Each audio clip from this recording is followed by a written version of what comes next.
Welcome back to the Stronger by Science podcast. My name is Eric Trexler, and I am your one and only host for today's episode.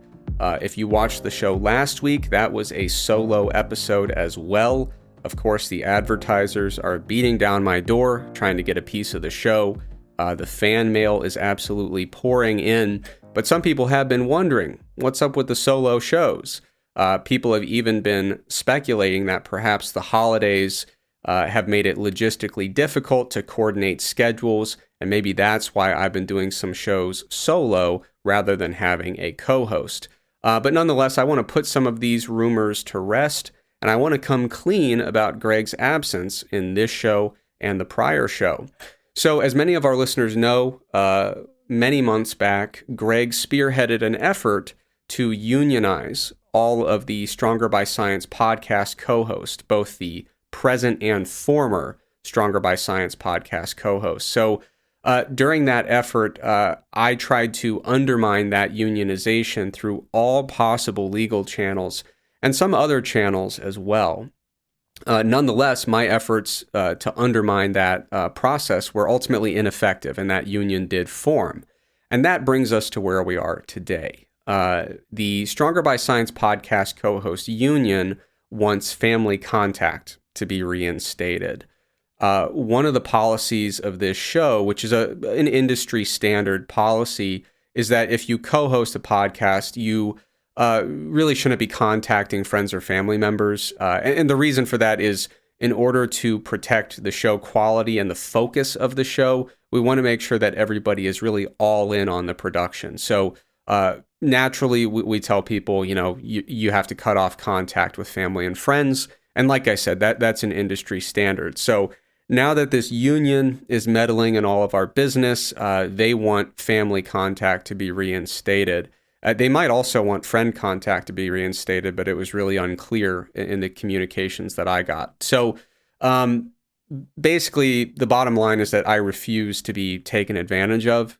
So those negotiations are at a standstill, and I really don't see them budging much in the near future. So the show must go on. Today will be another solo episode, and we're going to be talking about popular diets and some common misconceptions in nutrition. This is part one of a two-part episode where we're really going to look at a number of popular diets and some really popular nutrition myths. And this is all part of this bigger ongoing series of episodes where we're talking about some really popular topics in nutrition.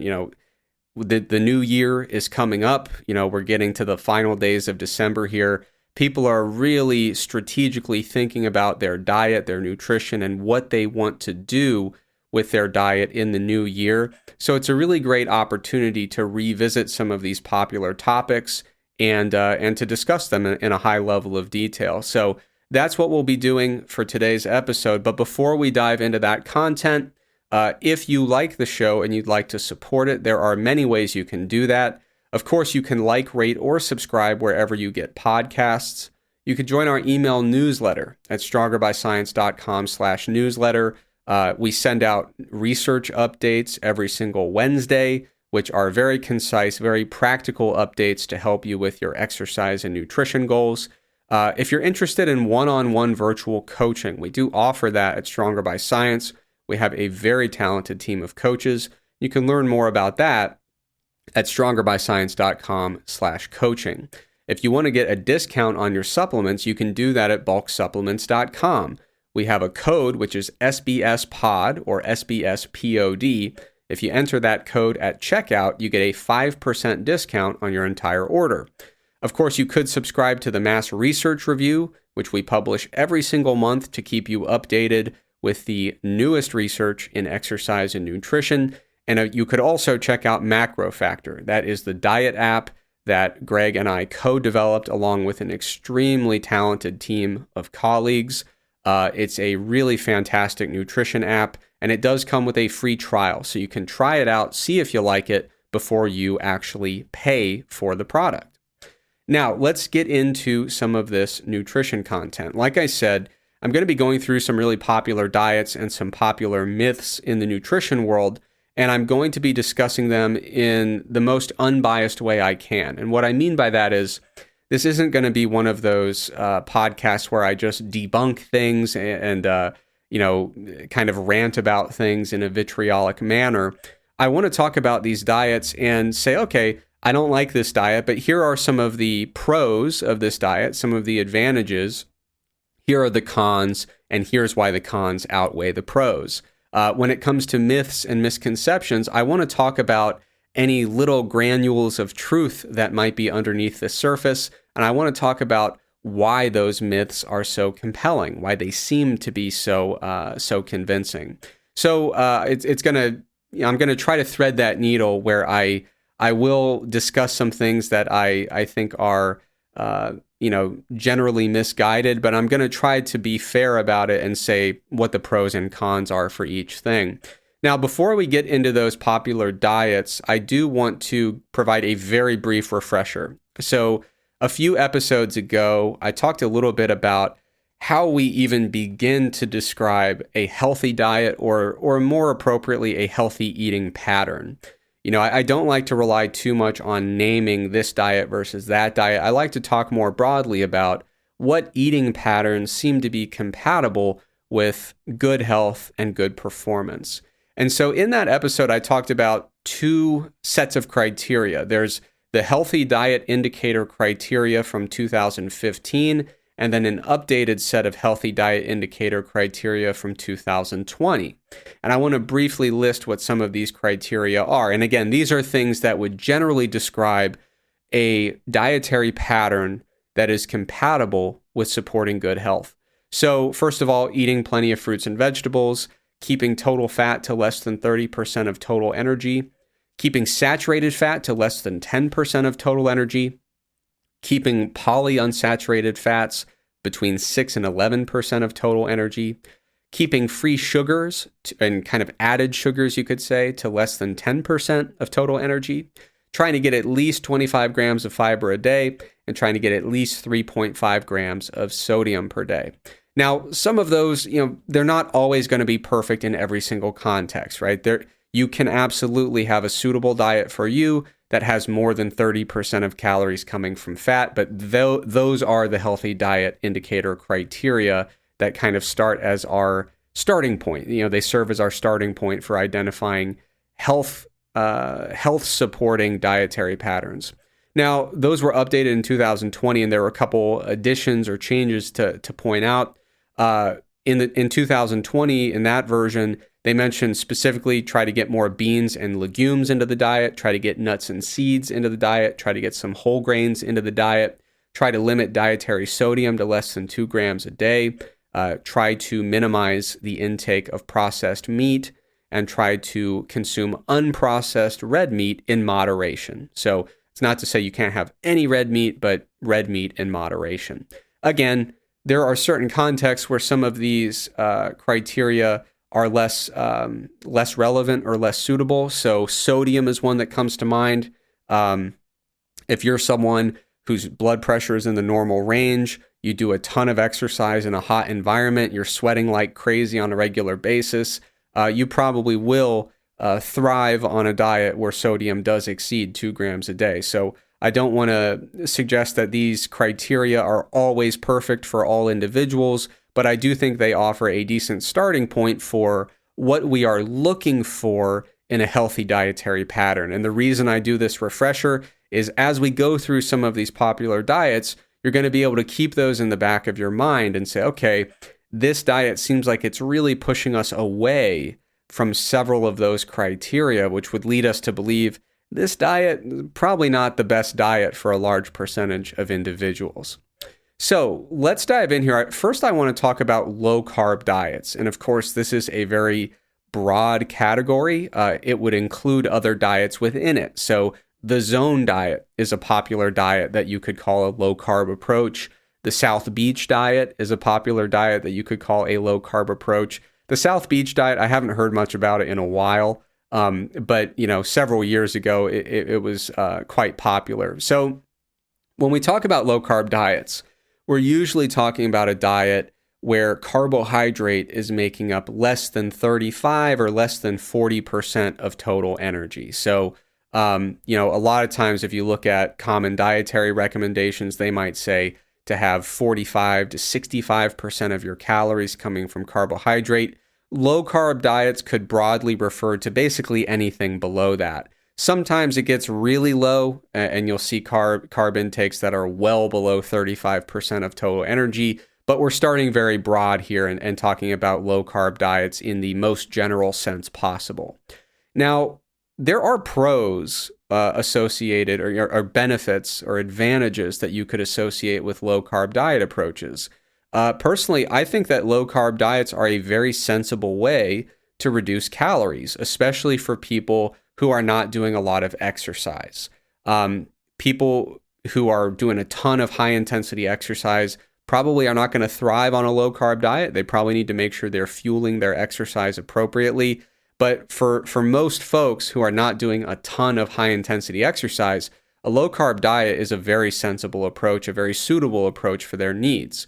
So if you're going to be removing calories from the diet, carbohydrate is one place where you could remove a pretty substantial portion of calories from the diet. And as long as you're not doing a ton of high intensity exercise, probably not going to have massive downsides within reason. And another advantage here with low carb diets is most of the time you're going to see people doing low carbs in conjunction with high protein. And when people do this low carb, high protein approach, they're usually quite satisfied with their diet, even when calories are relatively low. And those types of diets do a pretty good job of keeping hunger at bay. So, like I said, for a lot of people, a low carb approach can be a very suitable way to initiate a lower calorie diet if they're pursuing a fat loss goal, for example. When it comes to the downsides of low carb approaches, there was a recent meta-analysis that linked pretty excessive carb restriction to lower testosterone levels, particularly when energy intake was low and protein intake was very high. That is a thing that is observed in the literature, but I'm not overly concerned about that personally. I'm not really a big fan of micromanaging testosterone levels. If you're just kind of interested in losing some fat and you lower your calories and your carbohydrate a little bit, I don't expect a meaningful impact on testosterone levels. But the more pertinent downside of carb restriction, like I mentioned, is if you're doing a bunch of glycolytic activity, if you're doing high intensity exercise or very high volumes of even moderate intensity exercise, you might find yourself in a situation where you are underfueling the physical activity that you're doing, and there could be some unfavorable consequences associated with that. Now, when it comes to popular applications and some common misconceptions, like I said, the zone diet is a type of low carb diet, which does tend to be relatively high in protein as well. The downside with the zone diet, it's fine. There's nothing about the zone diet that jumps off the page as being totally dangerous or deleterious or anything like that. But overall, it just has some rules and restrictions and guidelines that are a little bit more restrictive than necessary. There are some sacrifices required to adhere to the diet that really aren't giving a lot of payout. You are making these sacrifices and you're not really getting much from making them. So whenever we look at a dietary pattern that requires major sacrifices that have disproportionately low payoff, I usually avoid those dietary approaches because we're making these massive sacrifices that can meaningfully impact flexibility, sustainability, quality of life, and we're just not getting much for it, okay? So the zone diet, like I said, overall, not the worst diet in the world, but there are some rules and guidelines that if you're trying to follow them to a T, it just makes the diet a little bit harder than it needs to be. So if you were someone who is saying, yeah, I like the general macronutrient breakdown of the zone diet, I like the general recommendation for meal frequency, but I'm not going to beat myself up about the details. I actually think it ends up being a fairly sensible approach. Now, the South Beach diet is another low-carb diet plan, and it tends to work in phases. And the reason I bring that up is I would not advocate for the South Beach diet personally. The first phase is a bit too extreme for my liking. I've seen some claims that, If you do phase 1 over the first 2 weeks, you can expect to lose like 8 to 13 pounds. That's way more restrictive than I would advocate. And just like I mentioned previously with the South Beach diet, there are a number of guidelines associated with the diet that are just way more restrictive than I would consider necessary. So I think you can do a really great low-carb diet without locking yourself into the zone diet or the South Beach diet or anything that is so formal with so many different guidelines and restrictions. When it comes to misconceptions in the low-carb diet world, there are a couple to highlight. One is that a lot of folks who advocate on behalf of low-carb diets, they tend to get really hung up on glycemic index values. Now, 10 years ago, this was very prevalent. Nowadays, people are moving away from it for good reason. The glycemic index is a very flawed metric. I've mentioned it on the podcast before, but basically with the glycemic index, they are looking at the immediate, usually they're looking over a 2-hour period, but they're looking at the immediate blood glucose response to ingestion of a given serving of that food. So usually they'll standardize. If they're going to try to test the glycemic index value for carrots, for example, they would provide a serving that would yield usually about 50 grams of available carbohydrate. You'd eat however many carrots you have to eat to get to that 50 gram kind of standardized dose. And then they would look at the area under the curve of that glucose response. They would basically look at the blood glucose excursion, the way that blood glucose goes up and down after the ingestion of that food. And so what they would do is they would take the area under curve of that blood glucose response, multiply it, and end up getting this glycemic index value. So what they were trying to do with this, or what ends up happening with glycemic index values, is you are necessarily penalizing foods that cause a quicker blood glucose response. When you're kind of refining the time window to that immediate phase, you're just kind of looking at what foods are immediately going to cause a blood glucose response and how large is that blood glucose response. So sometimes you do find foods that have surprisingly high glycemic index values, but they're foods that you would never associate with, increasing one's predisposition to diabetes or anything like that. So the shortcomings of the glycemic index are multifaceted. First of all, it's measured with a set number of net carbs, but that ignores, the serving size that a person would typically eat. So instead of saying, hey, how many pretzels would you eat in a serving versus carrots? Instead of kind of baking that into the metric, they standardize glycemic index to have a certain amount of net carbohydrate in a way that kind of removes the relevance of this value from the way the food is typically consumed. Another thing along those lines, the relevance of glycemic index is really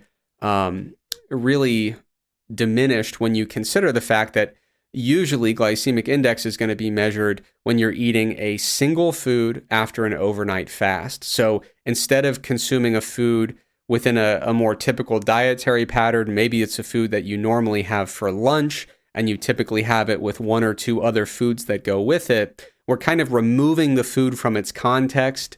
We're removing the food from the typical serving size. And so we're really losing a lot of diet-specific relevance when we look at a glycemic index value. And then another shortcoming is that the glycemic index really just doesn't tell you much about the overall quality of the food. You're not understanding what kind of micronutrients are associated with the food.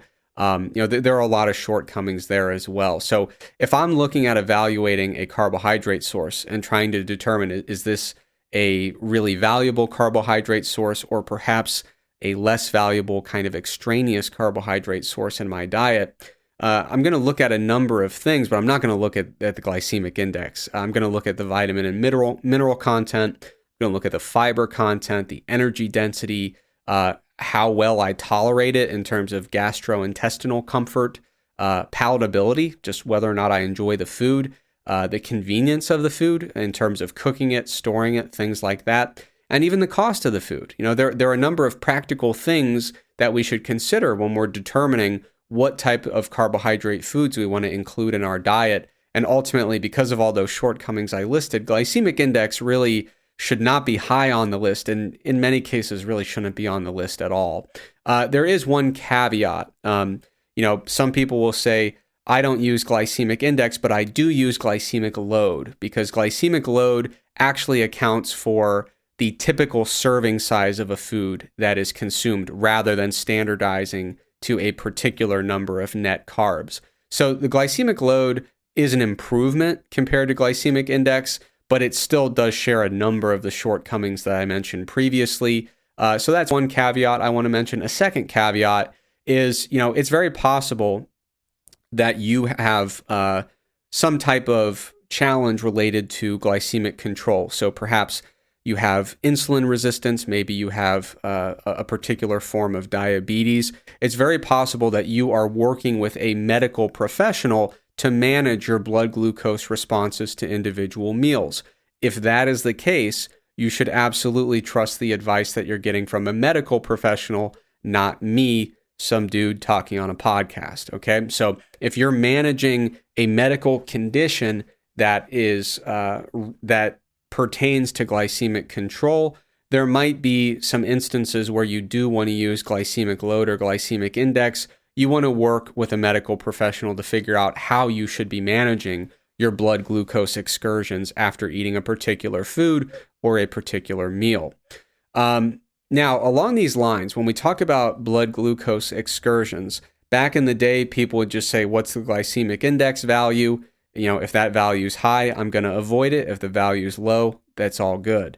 More recently, people who embrace low-carb diets are getting into the use of continuous glucose monitors. And these are medical devices that monitor your blood glucose levels on a continuous basis, as you probably figured out from the name. I am not really on board with widespread use of these continuous glucose monitors within the fitness world. And there are multiple reasons for that. First of all, looking through the data that are currently available, looking through the research, I'm really not impressed by the validity and the reliability data for these devices, whether we're talking about day-to-day comparisons, person-to-person comparisons, or device-to-device comparisons. I'm not seeing a level of consistency, reliability, validity that I would hope for if I were going to implement this type of device in a meaningful way. I know for a lot of folks who are managing, diabetes, insulin resistance, these devices can be very helpful. It's kind of the best available thing in certain contexts. I definitely understand that. I'm not a medical professional. I'm not someone who would be advising someone on how to use a continuous glucose monitor in order to manage a glycemic control issue or a diabetes diagnosis or anything like that. But in terms of people who are trying to really micromanage these glucose excursions that are within the normal range, I just don't think these devices have the validity and reliability that we would want in order to really put that into action.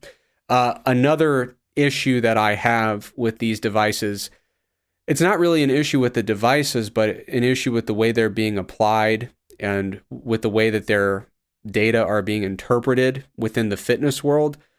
Some people are adopting interpretations of the glucose excursion data that they're getting from these devices, and they're interpreting the information in a way that inevitably is leading them toward ketogenic diets, like in 100% of cases. So basically what they're doing is they are starting out and just kind of looking at, okay, how does my blood glucose respond to this meal versus that meal?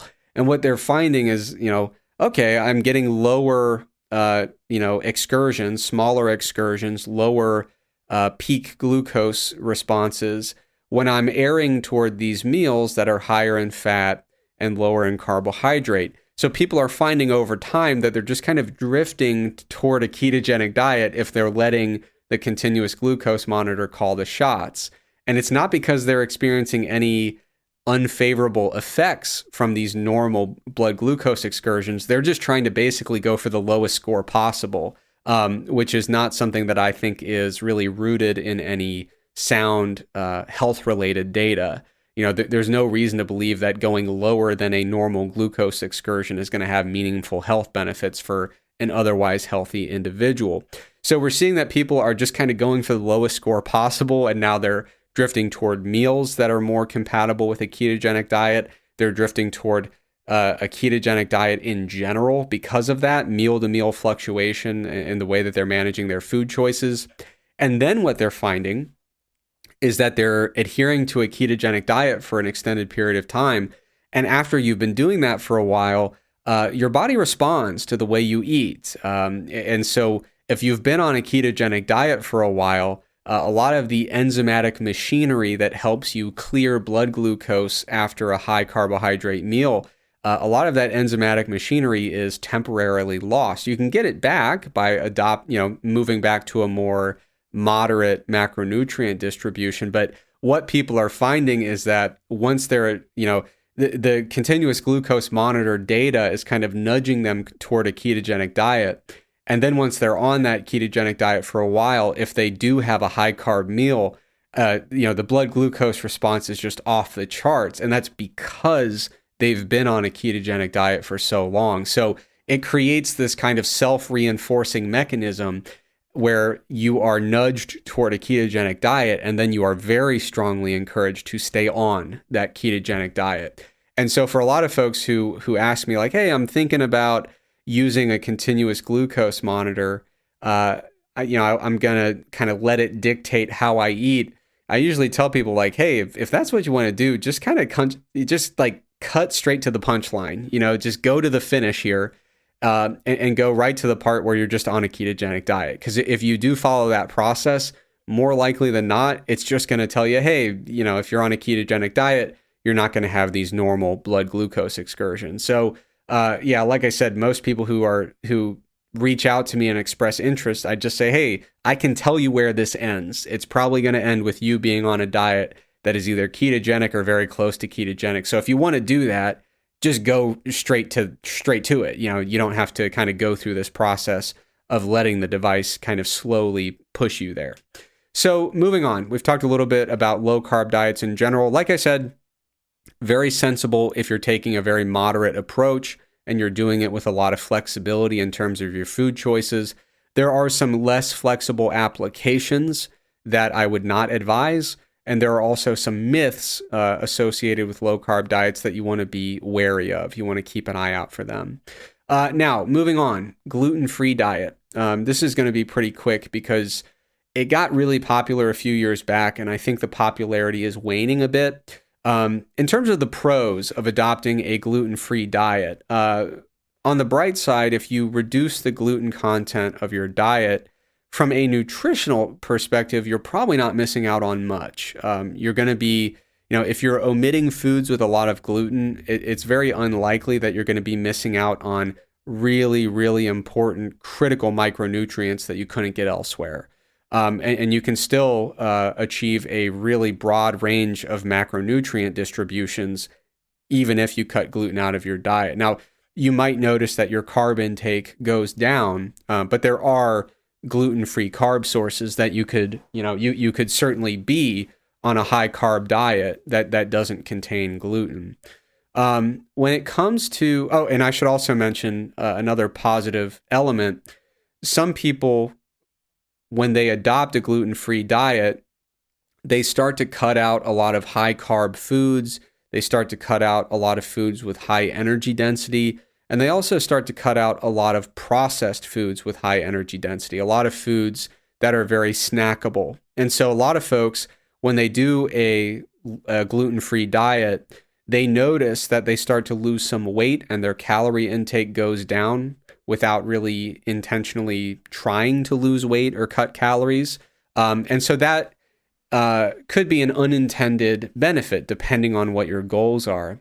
And what's interesting about that is it reinforces an idea, unfortunately, kind of reinforces a myth that gluten-free diets cause weight loss because gluten is bad. Basically, it creates a scenario where people say, man, that gluten must have been terrible for me, because once I cut it out, I started losing weight, I started feeling great, etc. In reality, a lot of that weight loss that is observed when people adopt a gluten-free diet, just because they're cutting out some of these energy-dense foods that they typically snack on. Now, some of the cons with a gluten-free diet, I mentioned that nutritionally, you're not missing out on much when you cut out gluten. But in terms of just having flexibility with your food choices, you are missing out. There are a lot of really popular foods that people love to eat in many regions of the world that do contain a great deal of gluten. So a lot of folks, when they adopt a gluten-free diet, they notice that a lot of their favorite foods are now off the menu. So you might not be missing much nutritionally, but you might be missing a lot in terms of just having a flexible diet that you really enjoy. And another con I should mention here is people often are just making a restriction that isn't necessary. You know, there are a lot of folks who adopt a gluten-free diet expecting that, you know, simply by removing gluten from their diet, they're going to cause a bunch of really positive health effects. In many cases, they will not experience any direct benefit from avoiding gluten. So whether you view that as a downside is kind of a matter of perspective, but a lot of folks are making a sacrifice that ultimately is not producing the outcome that they were hoping for. Now, things I want to address when it comes to gluten-free diets. If you have celiac disease, absolutely, you want to avoid gluten. And of course, you want to work with medical professionals to figure out how to put together a diet that is going to be most suitable for your medical condition. For a while there were a lot of folks talking about something called non-celiac gluten sensitivity. This got really popular. There was some initial research indicating that, you know, there were these people who did not have celiac disease. They also were not allergic to wheat, but there were some very small initial studies indicating that these individuals were noticing a lot of positive changes when they cut gluten out of their diet. Specifically, they were noticing a reduction of unfavorable gastrointestinal symptoms when they cut gluten out of their diet. So there seemed to be this group of folks, this percentage of the population, who wasn't allergic to wheat and did not have celiac disease, but nonetheless, it appeared that gluten was causing some gastrointestinal distress for them. And if they remove gluten from their diet, you know, of course, that would cease. Those symptoms would stop. More recent research, kind of, that people continued down that line of research. More recent evidence has suggested that what was initially called gluten sensitivity might be more broadly characterized as a sensitivity to FODMAPs. And so these are undigestible or partially digestible carbohydrates that, basically what they found in some of these follow-up studies is they thought that removing gluten was causing these gastrointestinal symptoms to dissipate, when in reality it was the removal of FODMAPs that were present in some of these gluten-containing foods. And so the last I checked in on this literature, it's been a while since I dug back into the literature, but last I checked, there seemed to be a growing consensus that non-celiac gluten sensitivity was most commonly actually a FODMAP sensitivity. And so in that case, you might find that a gluten-free diet does cause some of those symptoms to reduce in frequency or severity, some of those gastrointestinal symptoms. But in many cases, it seems that what's really happening is it's not reducing gluten that is causing the effect. It's actually just reducing FODMAPs in the diet. Now, that gets really tricky because FODMAPs are kind of everywhere. If you just Google low FODMAP diet and you get an idea of what foods you're supposed to avoid on a low FODMAP diet, you will quickly find that it is a very, very restrictive diet. And so usually what people do is, if they notice that they have a FODMAP sensitivity of some type, is they will start out with a low FODMAP diet, kind of an elimination diet of saying, hey, I'm sick of these gastrointestinal symptoms, I'm sick of feeling like crap. I'm going to do a low FODMAP diet first. And then what they do is they gradually reintroduce some of these FODMAP containing foods, one or two at a time. They kind of slowly do this gradual process of reintroduction, and they figure out which foods seem to cause symptoms and which foods do not. And so when people look at a low FODMAP diet, their first impression is, this sucks. Like, I don't know if I can sustain a low FODMAP diet for months or years on end. And fortunately, that is not the typical use case. In most cases, a low FODMAP diet is initially adopted as an elimination diet, and then FODMAP containing food sources are introduced very systematically so that a person can identify which foods seem to cause issues for them. And I've never considered myself someone who has broadly speaking, a FODMAP sensitivity, but there are some foods that do contain FODMAPs, like very specific food sources that when I eat them, I seem to just have some minor stomach discomfort. So there's nothing at all wrong with, really mindfully revisiting your food intakes and figuring out what foods seem to really sit well for you and what foods don't. There's nothing wrong with that. So when someone tells me they're on a gluten-free diet, I don't immediately dismiss that and say, oh, you got swept up in a fad diet. You have no idea what you're doing. I feel bad for you because you've been led so far astray. That's genuinely not my first reaction. My first reaction is, hey, good for them. They started to really take a proactive approach to their nutrition. They started to make some observations about what foods work for them, what foods don't, and they tailored their diet accordingly. So I really... I think it's really unfortunate that, gluten-free diets became a bit of a fad diet. Some people started adopting them really without a good justification for adopting them. And for a lot of folks who respond quite well to gluten-free diets or, removal of certain FODMAPs from their diet, unfortunately, it puts them in a position where it looks like they're, just jumping on the bandwagon of some fad diet. In reality, it's really important to take note of how different foods seem to impact you. And of course, you should always alter your diet in a way that is suitable for making you feel your best and helping you be your healthiest. So I did mention in that section things like celiac disease and certain food sensitivities. Once again, if you believe you're experiencing any kind of medical symptoms or clinical symptoms, your first move should be to get with a medical professional so you can talk through that and rule out serious medical conditions. And then you can work with them to figure out how you might consider adjusting your diet in a way that's appropriate for you and your medical circumstances. Now, moving on, I want to just broadly address the concept of eating clean. So eating clean or consuming only clean foods, it's kind of a vague term. Broadly speaking, it involves consuming what we might call whole foods that are minimally processed. And generally speaking, talking about foods that are typically embraced by bodybuilder types, people who kind of self-identify as health nuts. So like, you're going to see a lot of folks who say that they eat clean. You're going to see them avoid gluten, avoid certain grain products or dairy products sometimes. They're usually going to be the folks who say like, hey, broccoli, chicken breast, lean proteins, starchy carbohydrate sources with low glycemic index values. You can kind of start to see how eating clean wraps, some of the things we've talked about previously get folded into it. There's a lot of folks who claim that they eat clean and they avoid some of these, they might adopt a gluten-free diet or a very low gluten diet.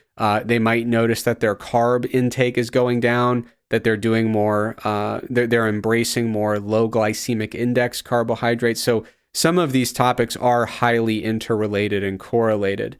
But a lot of times, the simple heuristic for someone who says that they eat clean is just ask yourself, if I were to go to a bodybuilding magazine from 2005 and open it up to a page that says, hey, here's a sample diet, what am I going to see in there? It's going to be brown rice. It's going to be sweet potatoes. It's going to be chicken breast. It's going to be lean beef. It's going to be broccoli, fibrous vegetables. It's all of those bodybuilding staple foods that we have generally become accustomed to in the fitness world.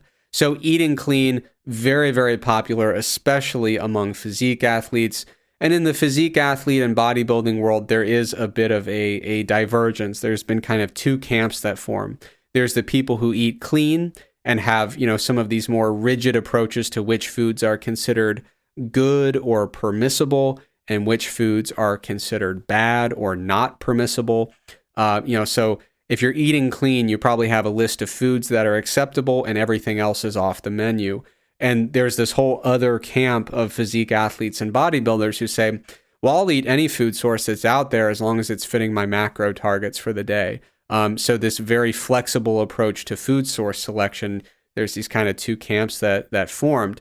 Now, I don't want to make it seem like I'm, totally against the concept of eating clean. I mean, if you're on a diet where if you're on some kind of like clean foods diet, as some might say, there are some advantages there, right? So you're eating plenty of foods that are very nutrient dense.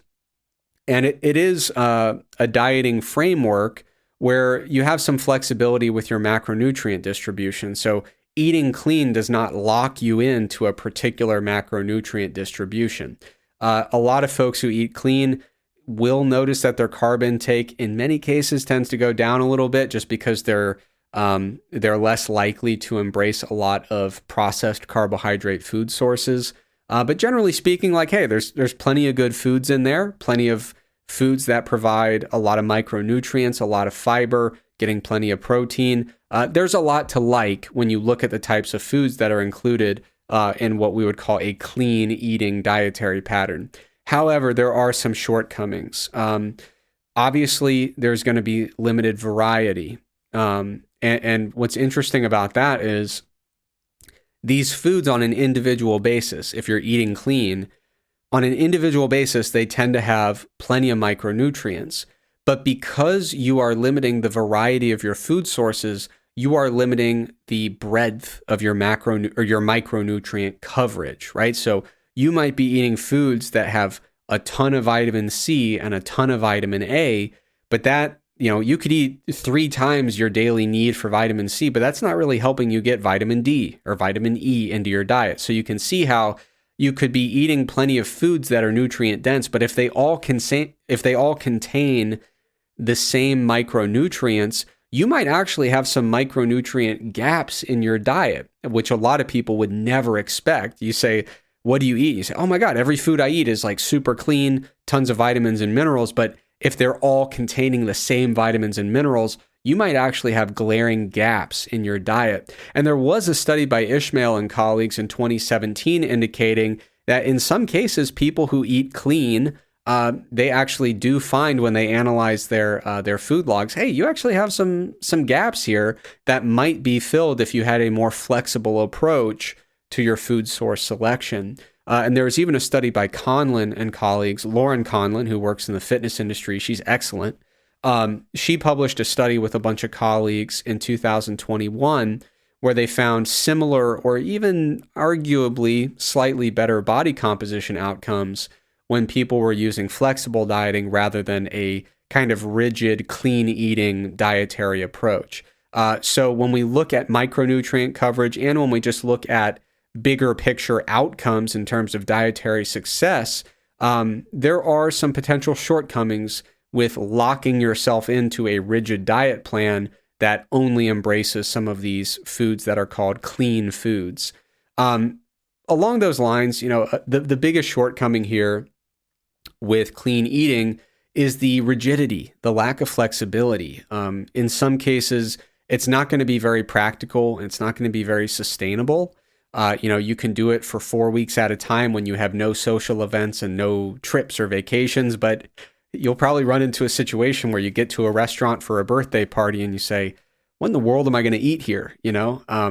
Another thing is that it tends to reinforce what we call rigid cognitive restraint. And the reason I say that is because we have to dichotomize foods as being either good or bad. They're either allowed or not allowed. And when we look at the ramifications of rigid cognitive restraint when it comes to dieting, we often see that rigid restraint is associated with unfavorable psychological outcomes and really isn't all that good for dietary success in the first place when it just comes to simply attaining the goals that you set out for yourself. And there was a great review paper by Eric Helms and colleagues in 2019 that talks a lot about rigid cognitive restraint versus flexible cognitive restraint, and talks about, frankly, the shortcomings of adopting rigid cognitive restraint. So clean eating, there are plenty of really high quality food sources that come with it, but there are a number of disadvantages there. Now, earlier we talked about low carb diets, and I did briefly mention ketogenic diets. So I do want to talk very specifically about ketogenic diets. And with a ketogenic diet, typically you're looking at a diet where less than 10% of your calories are coming from carbohydrates. So this is a very, very low carbohydrate diet approach. Broadly speaking, there's going to be a lot of fat in the diet, sometimes up to 70 or 80% of calories coming from fat. And then there's going to be, enough protein in there to get the job done, basically. So very low carb, much higher in fat than the typical diet, and enough protein to meet the individual's goals in terms of supporting muscle mass and strength.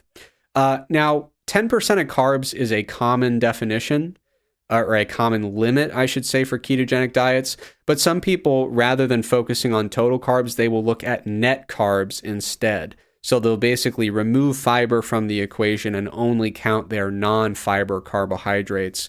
And they'll set some type of goal for the day, or some type of limit in terms of grams of net carbohydrate per day.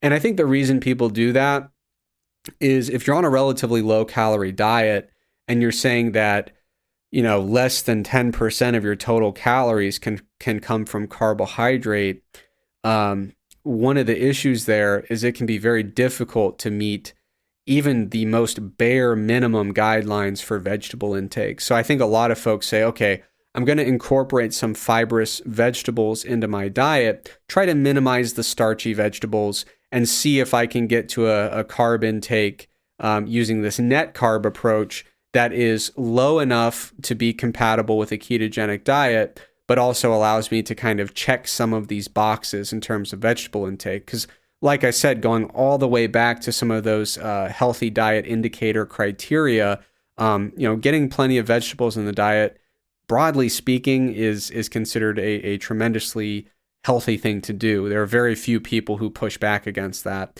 And more importantly, the literature bears that out. You really don't want to be on a diet where you are aggressively restricting high fiber vegetables. So, like I said, people on keto, sometimes they just limit their total carbs to less than 10% of their total energy intake. Sometimes they focus on net carbs instead.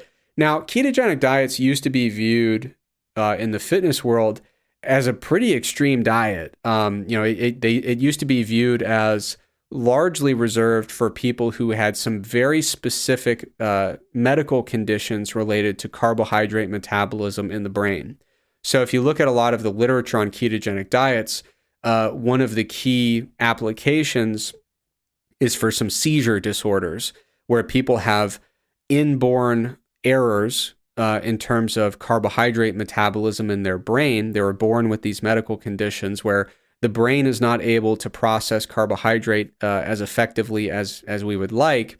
And as a result, due to that inborn error in carbohydrate metabolism in the brain, seizures are experienced. So there are a lot of people for whom a ketogenic diet is a life-saving, just in terms of quality of life, just a life-changing medical intervention. There are people who have really remarkable improvement in seizure-related conditions from adopting a ketogenic diet. So in terms of ketogenic diets as a medical intervention for specific medical conditions, there is so much good that has been done by ketogenic diets. Now the question is, how does that pertain to the typical fitness population who does not have a medical condition that would normally be treated by a ketogenic diet? So, like I said, back in the day, several years ago, ketogenic diets were considered pretty extreme in the fitness world. It was considered kind of a specific medical intervention for seizure disorders and some other medical conditions. But when it comes to the fitness world, the Overton window has really shifted when it comes to what diets are considered extreme. So nowadays, a ketogenic diet is considered pretty mainstream because more extreme diets have really moved into the space on a larger scale. So when we look at a ketogenic diet versus a more traditional macronutrient breakdown, a ketogenic diet tends to be similar or in some cases slightly better for fat loss. Now, if we're controlling calories, a ketogenic diet is unlikely to be better for fat loss. But where we see ketogenic diets excel in the fat loss literature, it largely has to do with appetite reduction. So if we take two people and we just say, hey, try to lose some weight, one person is doing a ketogenic diet, the other is not. The person on the ketogenic diet, these ketogenic diets tend to have a pretty robust effect in terms of suppressing appetite. So a person on a ketogenic diet might find it to be a little bit easier to adhere to a lower calorie diet, largely because they're keeping hunger at bay. Now, they might find it harder to adhere because a ketogenic diet is going to be more restrictive and there's going to be less flexibility in terms of what foods they're able to incorporate. So there are pros and cons there. For fat loss, a ketogenic diet may be better because it can reduce appetite. For some individuals, it may be worse because they say, I'm trying to do this ketogenic diet, but I love carbohydrate foods. And so I'm just really struggling with adherence. And therefore, I'm not able to really effectively reduce my calorie intake. So there are some situations where keto can be favorable for fat loss, some where it can be unfavorable, and a large number of scenarios where both approaches are actually going to be very equivalent in terms of inducing fat loss. Now, when it comes to lean body mass or muscle mass, studies have indicated that ketogenic diets are actually slightly worse than a more traditional macronutrient breakdown.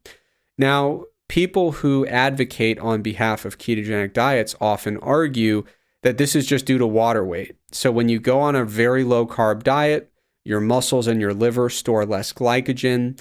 Glycogen stores water with it. And so as you're losing glycogen in terms of total storage, you lose some water weight as well. So a lot of folks will argue that when we look at the research showing drops in fat-free mass or muscle mass or lean body mass, a lot of people will argue we're just seeing a reduction of water weight that can be attributed to the loss of glycogen. That certainly could be a contributing factor.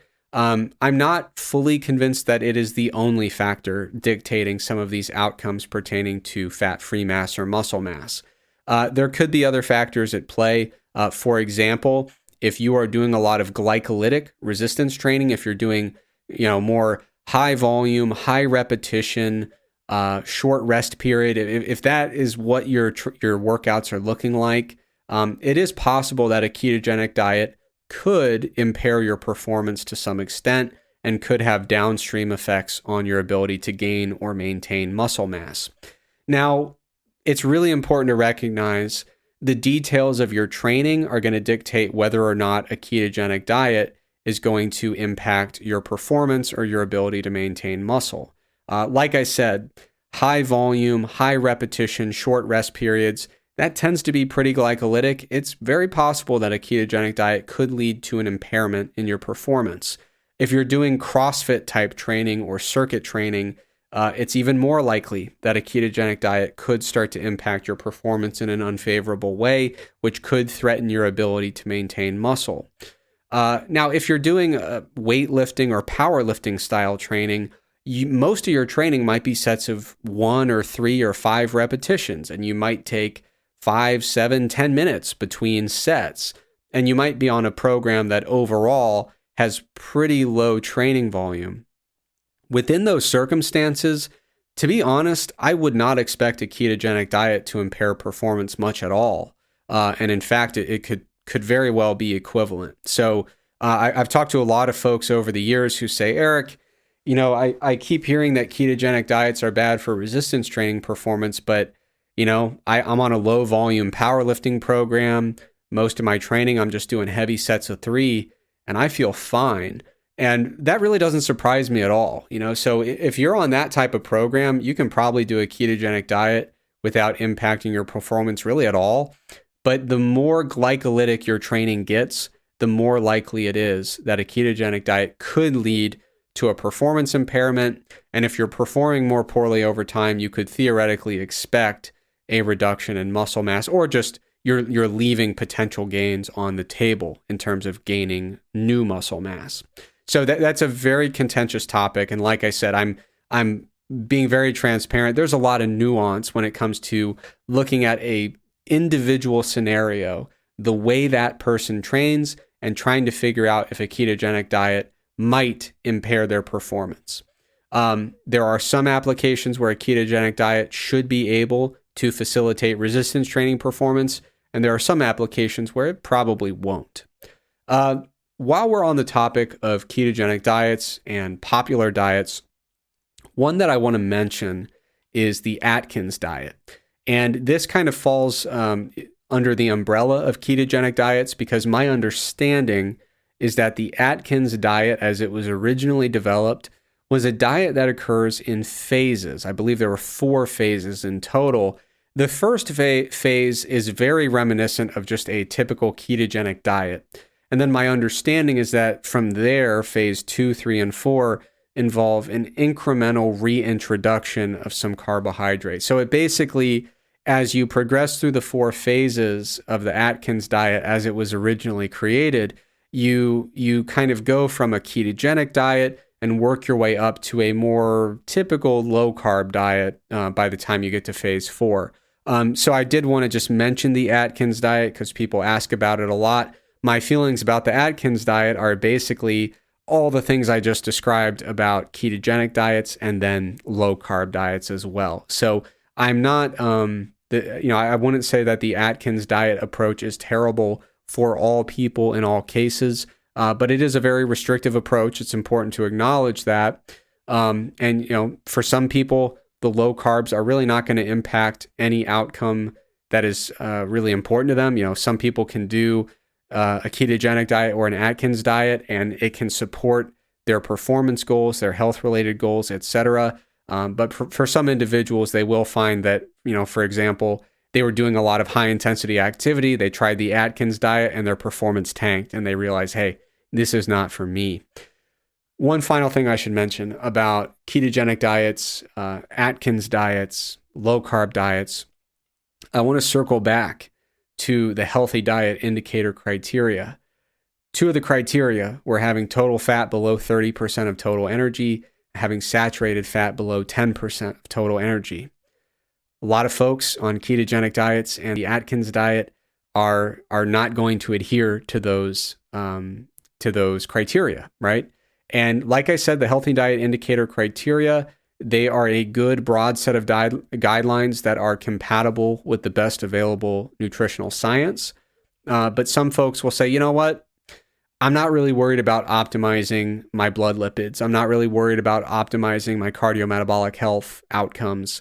I'm not building my diet based on my concerns about cardiovascular disease risk in 3 decades. So, when we talk about how these diets are going to be incorporated, I don't want to give the illusion, as I try to point out some of their positive attributes, that these diets will all impact long-term health in the same exact way.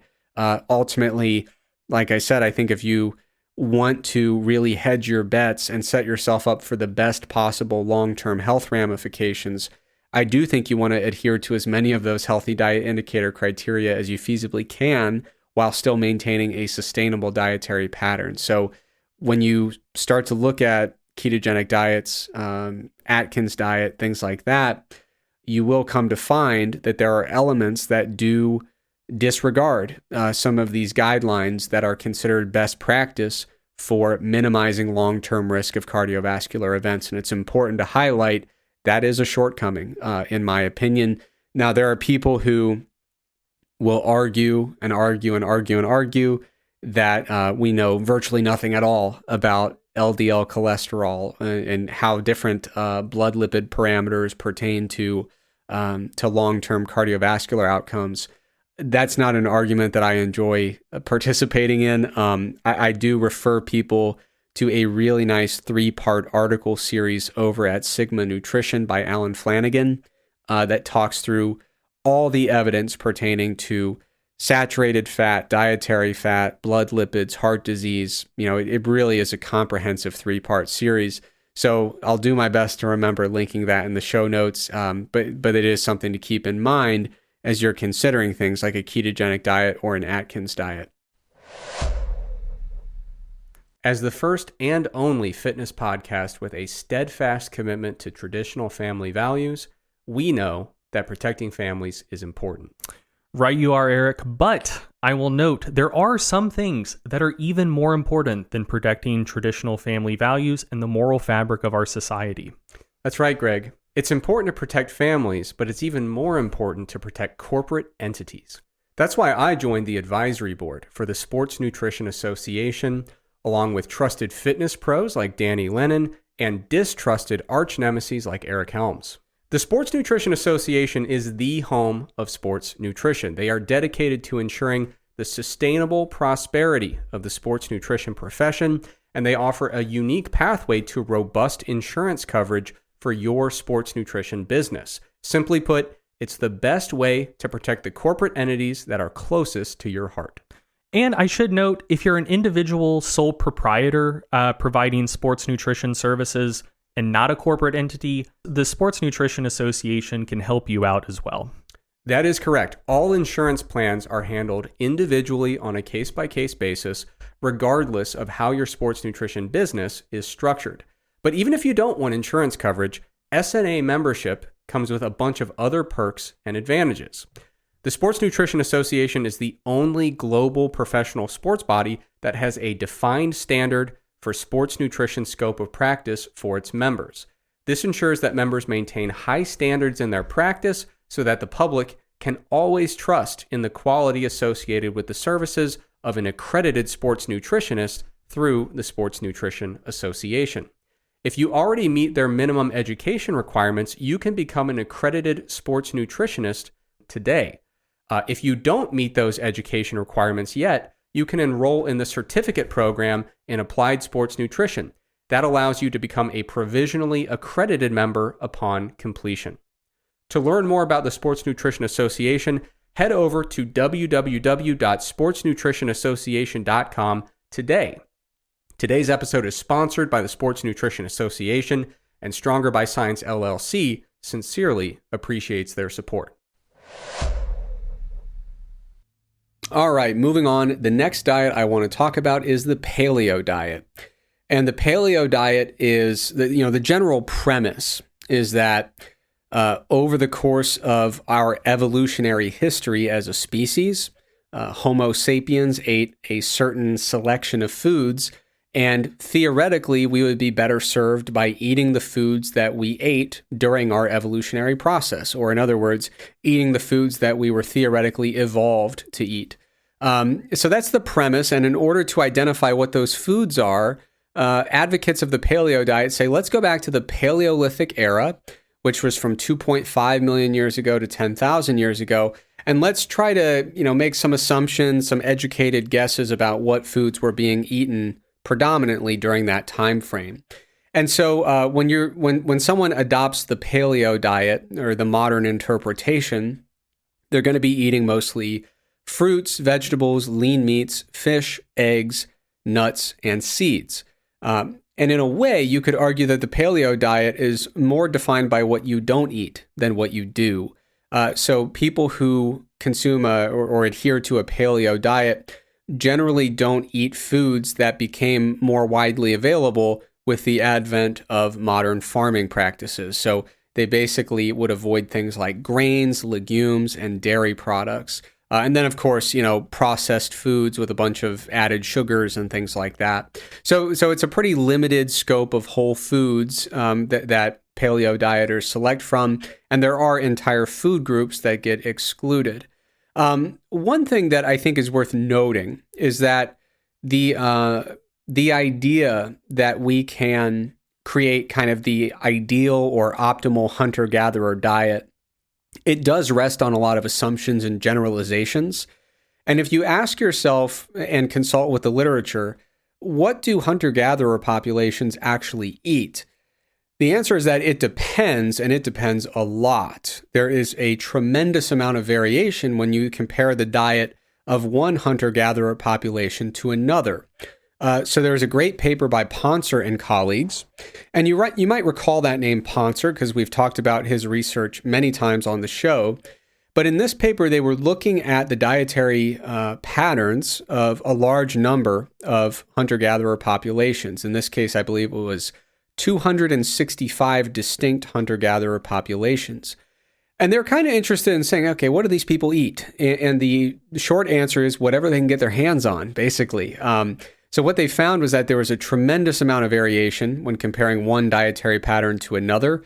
That variation was geographically clustered, and generally speaking, it was dictated by latitude, right? So you could think of, if I were a hunter-gatherer living near the equator, what would be accessible to me?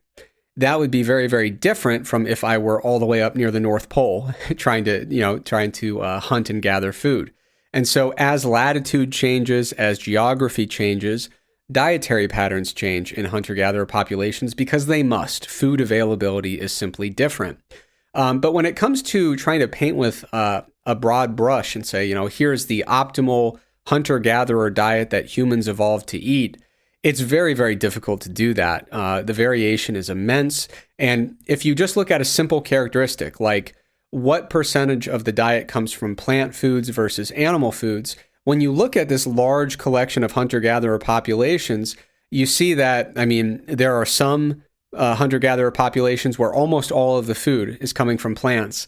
And there are some where almost all of the food is coming from animal-based sources. And of course, everything in between. So I do think that we should resist the urge to assume that there is a singular kind of standard human hunter-gatherer diet, because what our evolutionary history tells us is that humans are very adaptable, and we can adapt to the food availability of whatever environment we happen to be in within reason. Of course, we have a limited capacity for adaptation, but yeah, humans have thrived on a wide range of diets in our evolutionary history, and it's important to recognize that whenever you talk about the paleo diet. Now, the paleo diet, from my perspective, there are some advantages or some upsides. If you were to look at the diet, if you were to talk to someone who's on a paleo diet and just say, all right, write down what you had for breakfast, lunch, and dinner, you would look through the foods and you'd say, wow, okay, this is great. You're eating a lot of really nutritious foods with plenty of micronutrients, and that's excellent.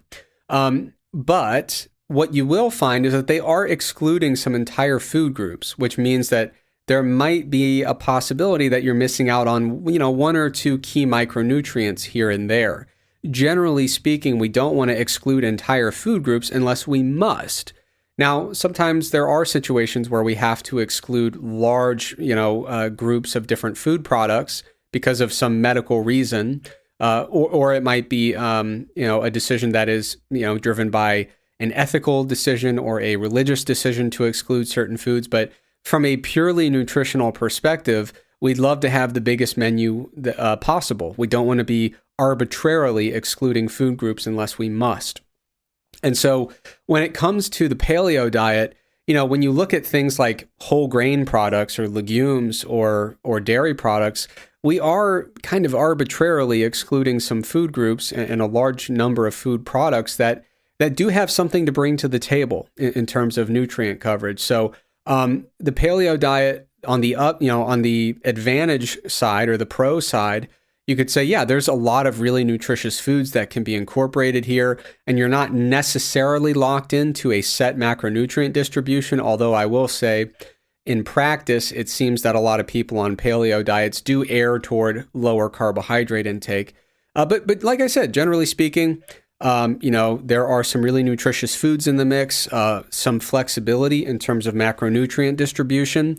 However, because it's arbitrarily excluding some of those food groups, I struggle to see it as an optimal kind of default mode of eating. But without question, there are a great many folks who kind of consume like a typical Western diet who would meaningfully improve their dietary pattern by switching from their kind of typical Western diet to a paleo diet. I would not I would not push back against that contention. I think for a lot of folks, simply incorporating more of these nutritious foods would be a beneficial thing. But the thing with the paleo diet is that it just has some restrictions that are a bit arbitrary. They're not fully necessary. They're difficult to defend from a nutritional perspective. And ultimately, they're just taking choices and flexibility off the table.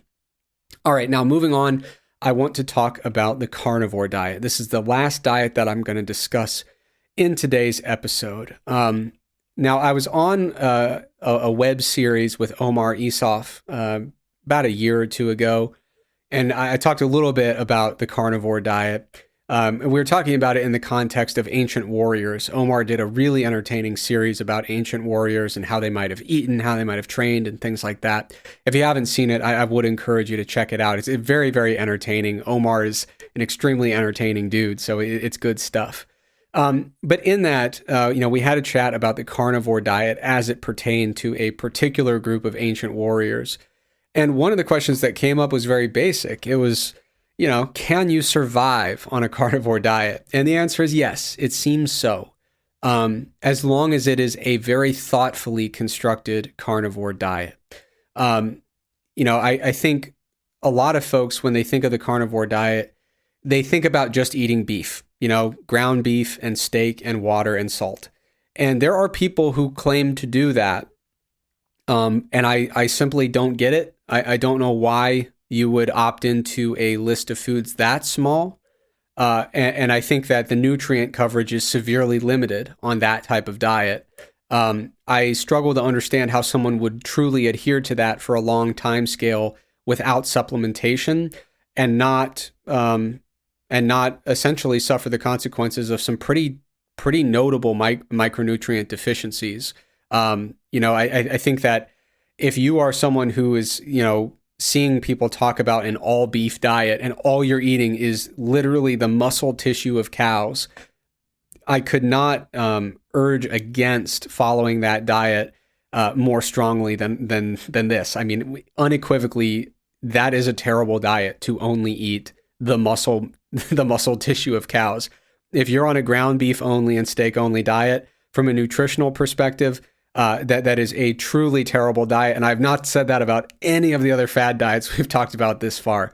So I hope that I've gained a little bit of credibility in the sense that I haven't been just trying to rail on these diets, but there are very few redeemable qualities whatsoever of a diet that exclusively leans on beef.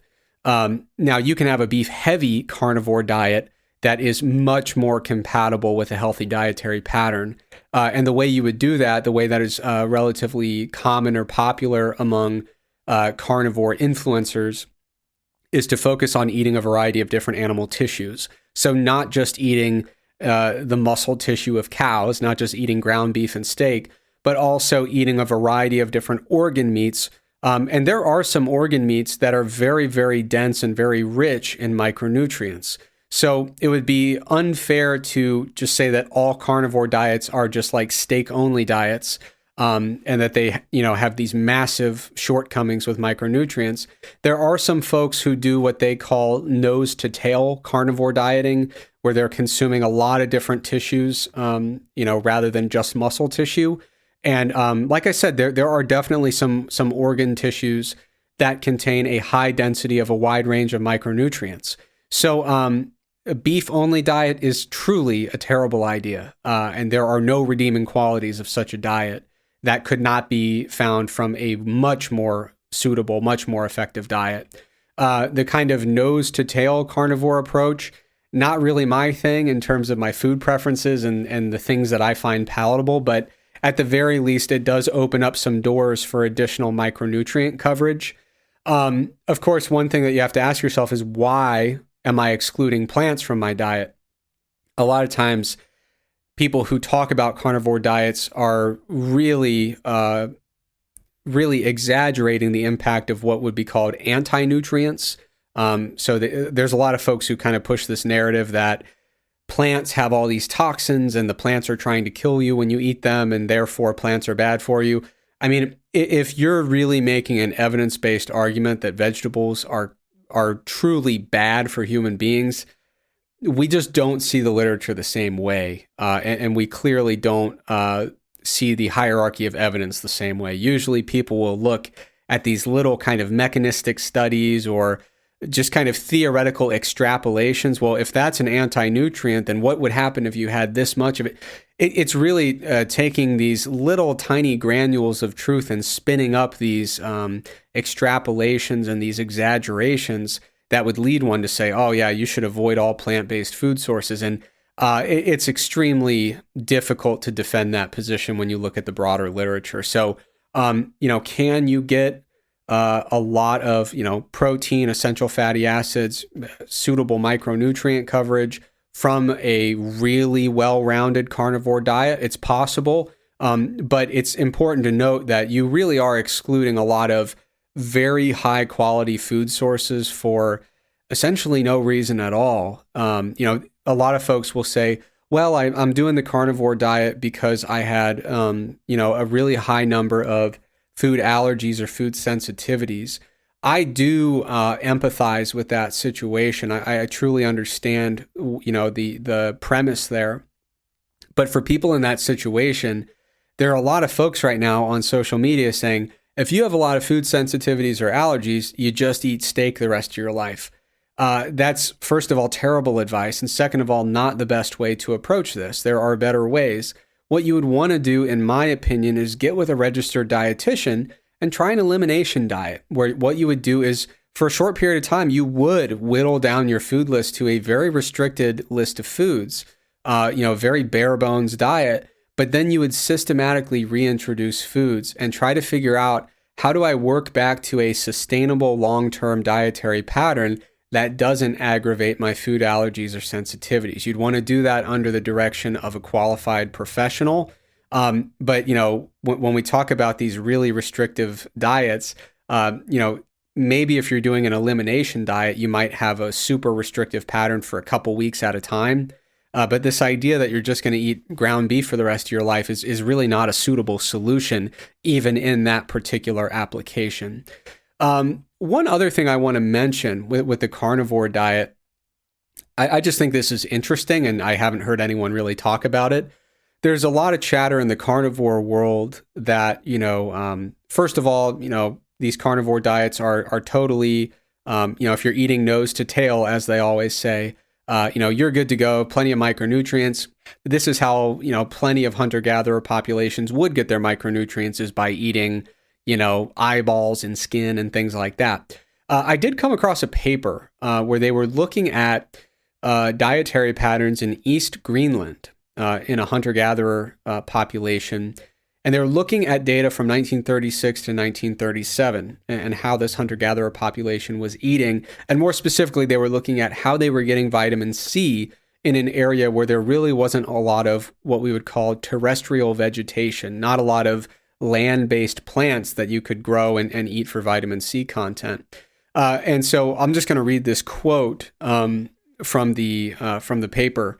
The main conclusions of the present study are the important role of algae consumption in Greenlandic traditional dietary pattern to avoid scurvy, and that foods traditionally seen as important sources of vitamin C, like eyes from seals and narwhal skin, played a minor role in meeting the vitamin C requirements. So basically what they did was they reanalyzed some of this nutritional data from several decades ago and said, we always assumed that these individuals were getting most of their vitamin C from seal eyeballs and getting it from narwhal skin.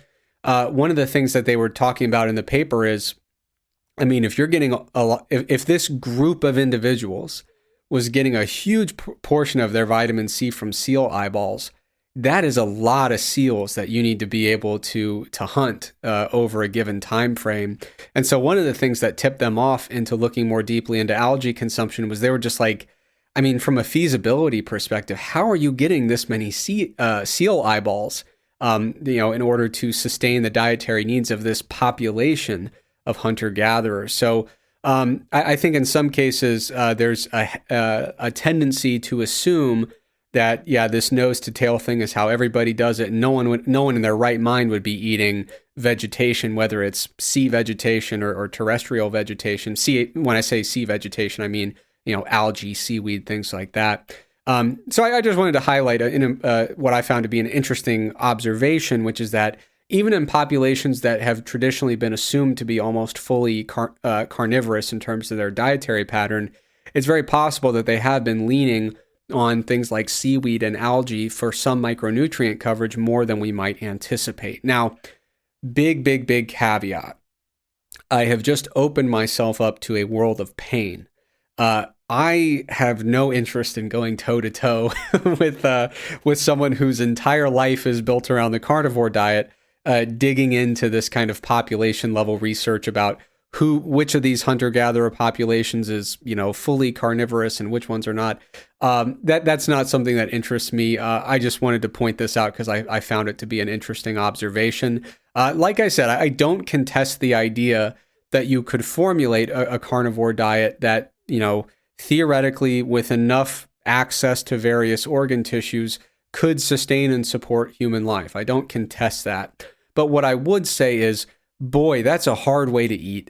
If you have access to a grocery store, there are some more flexible and some more sustainable ways to put together a dietary pattern. So I would just caution people against, like I said, I'm not a big fan of, just arbitrarily taking entire food groups off the menu.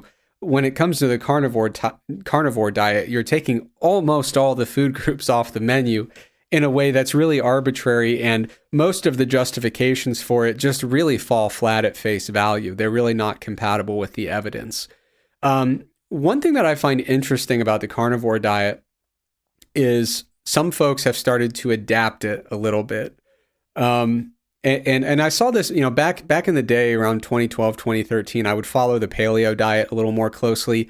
And I started to see these iterations where people would just tweak it and say, yeah, paleo, except for the thing I really like. I'm going to throw that in there too. So I have seen people who have said like, yeah, I don't necessarily call it carnivore, but I'm going to call it like animal-based, but I'm going to eat meat and, a bunch of organ tissues and dairy products and honey and fruit. And at a certain point, I'm just looking at this dietary pattern. I'm like, are you sure that this isn't just like a gluten-free diet from someone who hates vegetables? Because it starts to kind of get there. And it's funny because like from a nomenclature perspective, I think it's kind of silly because I'm like, dude, you're just not doing a carnivore diet anymore. I don't know why you're fighting so hard to make this seem like a carnivore adjacent diet. Like you just ate like half a watermelon, like it's not really a carnivore kind of thing. So from a nomenclature perspective, I think it's kind of silly, but from a dietary pattern perspective, it's an upgrade. And so like, I'm not gonna say like, hey, don't do that. I mean, if someone tells me, I was eating beef only, but now I'm eating, beef and organ meat and dairy and honey and fruit, then I'm like, whatever, dude, perfect. Like it's an upgrade. I'll take it. And that's usually how I view things with the carnivore diet. Usually people who are on a carnivore diet, I'll be completely candid, they don't really reach out to me because they have self-selected out of the content I make. Carnivore diet content is like its own little niche, and I'm not one of the producers in that niche. So I don't get a lot of folks who come to me and say, hey, Eric, I'm on a carnivore diet. What should I do? It has happened, but not much. But in those scenarios, if someone comes up to me and says, Eric, I'm on a carnivore diet, what do you think I should do? The first thing I try to do is figure out what got us here. Why are we on a carnivore diet? And obviously that's going to dictate the path forward. But my general approach, usually when people have gone to the lengths of adopting a carnivore diet, there's already some pretty extreme nutritional perspectives at play there. And I don't want to rock the boat too much. And so what I'll say is, okay, well, can we go from carnivore to like ketogenic with just like a couple other like food sources in the mix? Maybe you're willing to do like some dairy, some fruit, and we're still like pretty keto, but we're working in some berries and we've got some dairy products. Like, can we do that? And sometimes people say, yeah, I can get on board with that. And then, they start to say, okay, well, eating more than steak, I haven't fallen apart yet. This is fine. And then, you can say, okay, well, how do you feel about the paleo diet, right? And so like we'll still be eating like the meat and the organs and the fruit and stuff, but we'll mix in some other things, And so if you can work someone, kind of as a sequential process and go from carnivore to ketogenic with a limited food selection and then work your way toward something like a paleo diet, you don't have to like totally disrupt some of those concerns they might have about food source selection. You can kind of ease them into a dietary pattern that is a lot more flexible. And, going back to those criteria we talked about earlier, we can check more boxes. If someone comes to me and says, Eric, I only eat ground beef and steak, and, I put some salt on it sometimes. When we look at those healthy diet indicator criteria, we're not really checking any of the boxes. We have a lot of ground to make up. And so when I think about transitioning someone or helping nudge them from one very restrictive dietary pattern to a less restrictive pattern, to a less restrictive pattern, to a less restrictive pattern, what I'm really trying to do is say, can we create a pathway by which we are going to become more compliant, I guess, with those healthy diet indicator criteria? We don't have to go 100% check every single box, but we really want to be checking some of those boxes, and some of them are more important than others for sure. But that usually is the process I take. If someone, like I said, is on a carnivore diet that is beef only, you have to appreciate that going into that, they're going to have some pretty extreme perspectives about food. And if you say, well, actually, you should be on a raw food vegan diet instead, that's going to require them to literally reverse everything they've ever thought about food. That's too big of a jump to make for most people. Now, it's possible that they went to the extremes of the carnivore diet because they kind of have a personality and a temperament that latches on to its extremes. So maybe they do want to jump from the most carnivore diet possible to the most vegan diet possible. You never know.